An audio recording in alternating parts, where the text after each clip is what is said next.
ओम शांति। बाबा अपने बच्चों को स्वयं की पहचान देते हैं। बच्चे, तुम कौन हो? मैं अविनाशी आत्मा हूं। अविनाशी बाप है और हम बच्चों को ज्ञान भी अविनाशी देता है, जिस ज्ञान के द्वारा हम 2 युगों के लिए 21 जन्मों के लिए अपना भाग्य बनाते हैं। ये वक्त है अपना अविनाशी भाग्य बनाने का। तो आज अपने भाग्य को ऊंच बनाने की विधि कौन सी है? अगर पिछले 3-4 दिनों की मुरलियों पर ध्यान देंगे तो बाबा किसी न किसी तरीके से सावधानी दे रहे हैं। बच्चे, संग का ध्यान रखो। फालतू बातें न करनी है, न सुननी है, न किसी की बातों में आना है। हमें पता ही नहीं पड़ता है कौन कौन सी बात कह के हमारा मन बुद्धि को ही उल्टा कर देता है। तो आज भी बाबा ने सावधानी दी है। सुनते हैं बाबा के 12 फरवरी के मधुर महावाक्य। मुरली का सार है, मीठे बच्चे तुम कौन? बहुत बड़े जौहरी हो। करो पक्का। कौन से जौहरी? वो हीरे जवाहरात वाले नहीं, अविनाशी रत्नों के। तुम्हें अविनाशी ज्ञान रत्नों रूपी जवाहरात देकर सबको शाहूकार बनाना है। प्रश्न, अपने जीवन को हीरे जैसा बनाने के लिए किस बात की बहुत बहुत संभाल चाहिए? जवाब है, कौन सी बात की संभाल चाहिए? संग की। बच्चों को संग उनका करना चाहिए जो अच्छा बरसते हैं। क्या बरसते हैं? वैसा बरसना नहीं, जो अच्छा ज्ञान सुनाते हैं। जो बरसते नहीं उनका संग रखने से फायदा ही क्या? संग का दोष बहुत लगता है।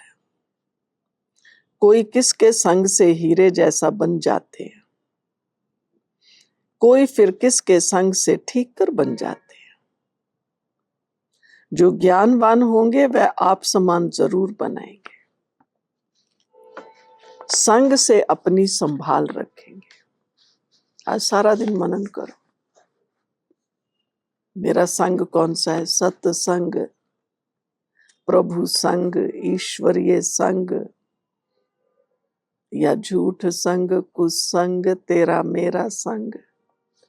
बहुत सूक्ष्म है ये पुरुषार्थ।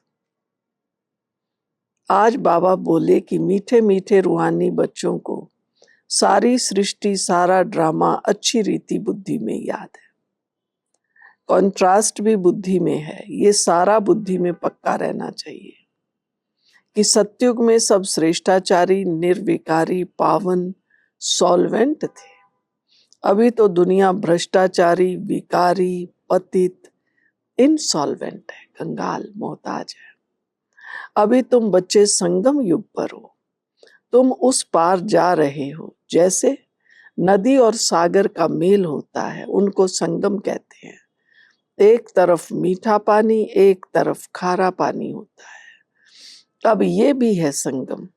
शिव बाबा को अमरनाथ भी कहते हैं। वह हमको अमर कहानी सुना रहे हैं। वहां हम शरीर में होते भी अमर रहेंगे। अपनी खुशी से टाइम पर शरीर छोड़ेंगे। उसको मृत्यु लोक नहीं कहा जाता। तुम किसको भी समझाएंगे तो समझेंगे, बरोबर इनमें तो पूरा ज्ञान है। सृष्टि का आदि और अंत तो है ना। ब्राह्मणों में भी नंबरवार है। कोई यथार्थ रीति सुना सकते हैं, कोई नहीं सुना सकते हैं, तो उन्हों को कुछ मिलता नहीं है। जौहरियों में भी देखेंगे, कोई के पास तो करोड़ों का माल होता है, कोई के पास तो 10,000 का भी माल नहीं होगा। तुम्हारे में भी ऐसे हैं, जैसे देखो ये जनक है। जनक कौन? दादी जानकी। ये जनक है, ये अच्छा जौहरी है, इनके पास वैल्यूएबल जवाहरात हैं, किसको देकर अच्छा शाहूकार बना सकती है। पति से पावन बनना है, ये बुद्धि में रहना चाहिए, जो किसको समझा भी सको। मनुष्य समझते हैं ये तो बड़े सेंसिबल हैं। बोलो हमारे पास कोई शास्त्रों आदि की नॉलेज नहीं है, ये है रूहानी नॉलेज, जो रूहानी बाप समझाते हैं। ये है त्रिमूर्ति ब्रह्मा विष्णु शंकर, ये भी रचना है। रचयिता एक बाप है, वह होते हैं हद के क्रिएटर।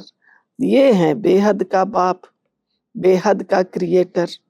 बाप बैठकर पढ़ाते हैं, मेहनत करनी होती है। बाप गुलगुल फूल बनाते हैं। तुम हो ईश्वरीय कुल के, तुमको बाप पवित्र बनाते हैं। हमें बहुत नाज होना चाहिए, हम बाबा के एकदम पवित्र बच्चे हैं, और इस पर फुल अटेंशन भी होना चाहिए। पवित्रता के सागर का बच्चा हूं, एकदम पवित्र, कहीं कुछ भी नेगेटिविटी नहीं, कोई भी दोष नहीं। यही हमारी शान है, यही हमारा पुरुषार्थ है। फिर अगर अपवित्र बनते हैं तो कुल कलंकित बनते हैं, बाप तो जानते हैं ना। फिर धर्मराज बहुत सजा दिलाएंगे। बाप के साथ धर्मराज भी है, धर्मराज की ड्यूटी भी अभी पूरी होती है, सतयुग में तो होगी ही नहीं। फिर शुरू होती है द्वापर से। बाप बैठ कर्म अकर्म विकर्म की गति समझाते हैं।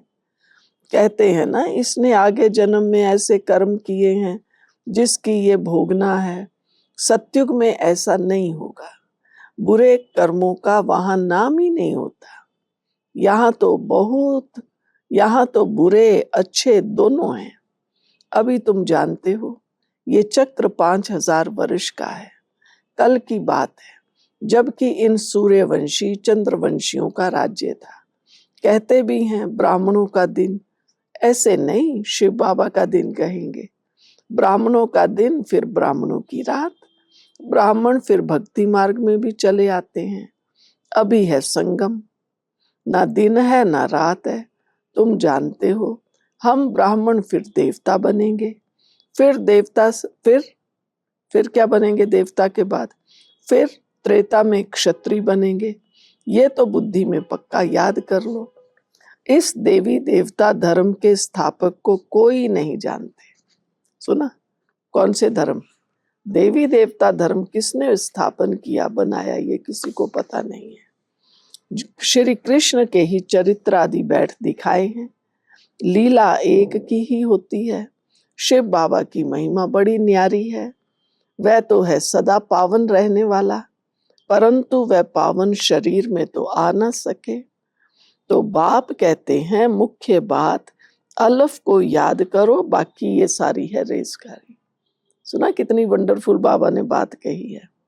भगवान आते हैं हम आत्माओं को पतितों से पावन बनाने, लेकिन जब खुद आते हैं तो पतित शरीर में आते हैं, पावन में आ नहीं सकते, क्योंकि पावन शरीर तो सतयुग त्रेता में होगा। वहां ज्ञान की आवश्यकता ही नहीं है, वहां किसी की दुर्गति नहीं जो सदगति दे। ये सब तो धारण कर न सके। जो धारण कर सकते हैं उन्हों को समझाता हूं, बाकी तो कह देता हूं मन मना भव। अगर किसी को ज्ञान की ज्यादा बातें समझ नहीं आती, डेप्थ नहीं समझ आती, तो बाबा कहता बस मुझे याद करो। नंबर वार बुद्धि तो होती है ना। बादल कोई तो खूब बरसते हैं, कोई थोड़ा बरस कर चले जाते हैं। तुम भी बादल हो ना, कोई तो बिल्कुल बरसते ही नहीं, कभी ज्ञान किसी को सुनाते ही नहीं है। ज्ञान को खींचने की ताकत नहीं। मम्मा बाबा अच्छे बादल है ना। बच्चों को संग उनका करना चाहिए जो अच्छा बरसते हैं। जो बरसते ही नहीं, उनसे संग रखने से क्या होगा? संग का दोष भी बहुत लगता है। आप देखो मनुष्य के दिमाग में उल्टी बातें फटाफट आ जाएंगी। अच्छा आप ऐसे कहते हैं तो हम ऐसा नहीं करेंगे, आप ऐसा समझते हैं तो ठीक है, हम हट जाते। अरे कोई बात है तो परिवर्तन करो ना, ऐसा और वैसा क्या। दूसरों को बहाना ना बनाइए, अपने आप को परिवर्तन करें। संग का दोष भी बहुत लगता है। कोई तो किसके संग से हीरे जैसा बन जाते हैं, कोई फिर किसके संग से ठीक कर बन जाते हैं। बाबा कहते हैं मैं इस सृष्टि में आया हूं, इनके मुख से मैं बोल रहा हूं, इनकी आंखों से, किसकी आंखों से? ब्रह्मा। इनकी आंखों से तुमको देख रहा हूं। अगर ये शरीर न हो तो देख कैसे सकूंगा। पति तो दुनिया में मुझे आना पड़ता है, स्वर्ग में तो तुम मुझे बुलाते ही नहीं हो। ऊपर भी बाबा ने कहा ना, मैं पावन शरीर में आता ही नहीं हूं, मैं हूं पतित पावन, पतितों को पावन बनाता हूं।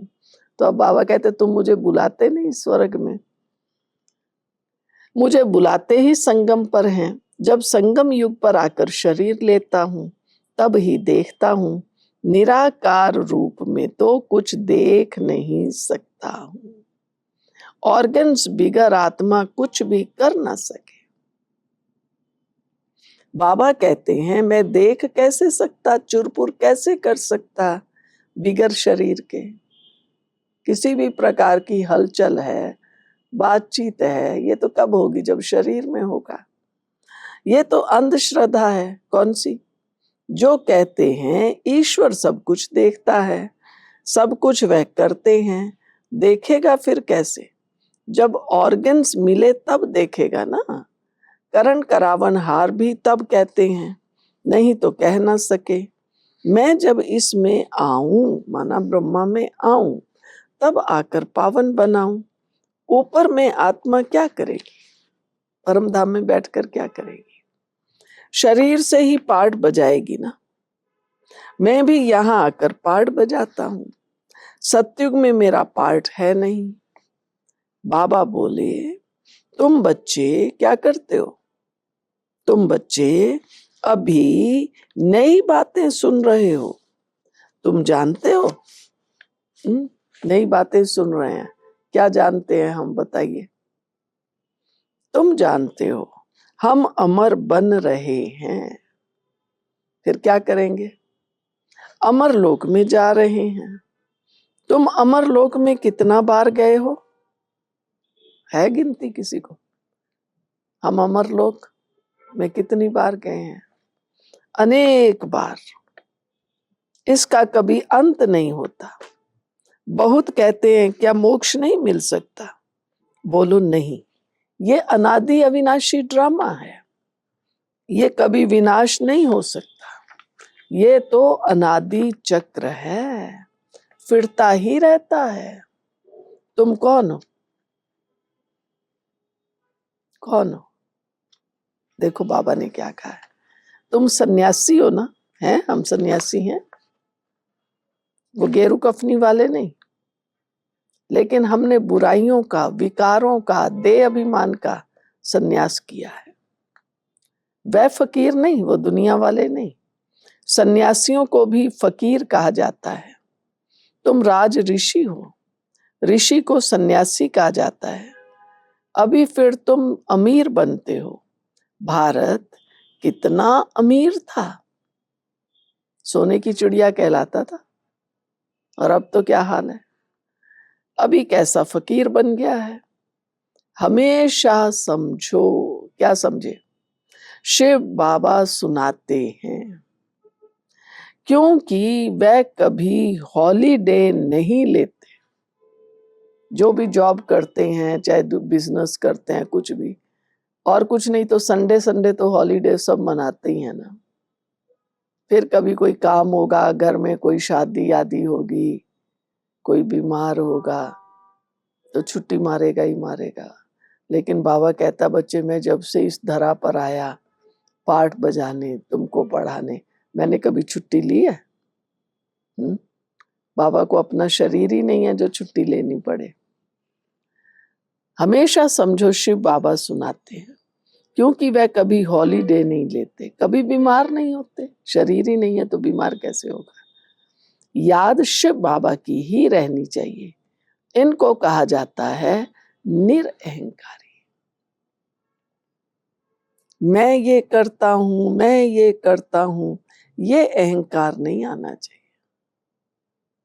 सर्विस करना तो फर्ज है, इसमें अहंकार नहीं आना चाहिए। अहंकार आया फिर क्या फल मिलेगा? अहंकार आया और गिरा। सर्विस करते रहो, ये है रूहानी सेवा, बाकी सब है जिस्मानी। अच्छा, वरदान। व्यर्थ को भी शुभ भाव श्रेष्ठ भावना द्वारा परिवर्तन करने वाले कौन? सच्चे मर्जीवा भव। सुना हम कौन है? व्यर्थ को क्या करते हैं? शुभ भाव और भावना से परिवर्तन कर देते हैं। बाप दादा की श्रीमत है, ध्यान से सुनिए। क्या श्रीमत है? बच्चे, व्यर्थ बातें ना सुनो, ना सुनाओ, ना सुनो, ना सुनाओ, और ना सोचो। सोचना भी नहीं है, उल्टा। सदा शुभ भावना से सोचो, शुभ बोल बोलो। व्यर्थ को भी शुभ भावना से सुनो। कोई व्यर्थ सुनाता है, फिर अपने दिल में ना बिठा लो, अच्छा फलाना ऐसा है, अच्छा ऐसे हुआ। उसको भी शुभ भावना से, पहले तो सुनना ही नहीं है, फिर कोई ऐसी मजबूरी है भी, कई बार कोई भाई बहन आके, कोई मित्र दोस्त अपने दिल की या अपनी जो एट प्रेजेंट कोई समस्या होती है, वो शेयरिंग कहते हैं, हमने शेयरिंग की। शेयरिंग करते हैं, हल्के हो गए। हल्के क्या हो गए? सारी नेगेटिविटी वहां गंदगी फैला दी, समझते हैं हम शेयरिंग कर रहे हैं। तो बाबा ने इसीलिए कहा व्यर्थ को भी शुभ भाव से सुनो। कोई सुनाए, खुद अपने को पक्का रखो शुभ भावना में। शुभ चिंतक बन बोल के भाव को परिवर्तन कर दो। शुभ चिंतक बनो, सदा भाव और भावना श्रेष्ठ रखो। स्वयं को परिवर्तन करो। परिवर्तन किसको होना है? मुझे, स्वयं को। स्वयं को परिवर्तन करो, ना कि अन्य के परिवर्तन को सोचो। स्वयं का परिवर्तन ही अन्य का परिवर्तन है। इसमें पहले मैं, इस मर्जीवा जन्म में ही मजा है। सुना, हमारा मर्जीवा जन्म का मतलब क्या है? स्व परिवर्तन। हम जीते जी मर चुके हैं। हम कभी ना कहें क्या करूं, मेरी ये ना पुरानी आदत है, क्या करूं, मेरा ये संस्कार है ना। हमारे संस्कार आदि या देवी देवता वाले, अनादि या परम धाम वाले, बस आदि अनादि संस्कार ही मर्ज रखो, बीच के नहीं। इसमें पहले मैं इस मर्जीवा जीवन, मैं इस मर्जीवा जीवन बनने में ही मजे हैं। इसी को ही महाबली कहा जाता है। इसमें खुशी से मरो, ये मरना ही जीना है। सुना, जीते जी मरना। परिवर्तन तो हमें करना ही पड़ेगा, आज नहीं तो कल। नहीं करेंगे तो फिर फेल हो जाएंगे। तो बाबा ने कहा इसमें खुशी से मरो, ये मरना ही जीना है, यही सच्चा जिए दान है।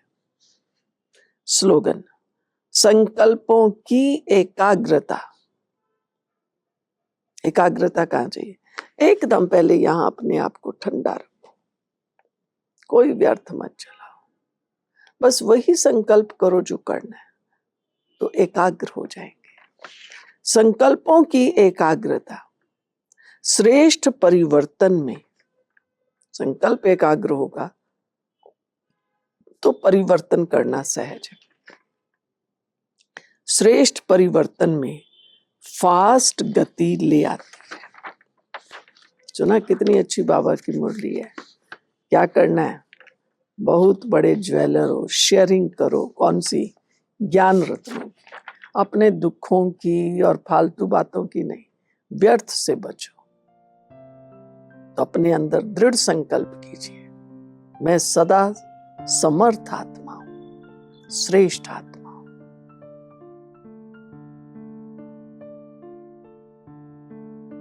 ओम शांति।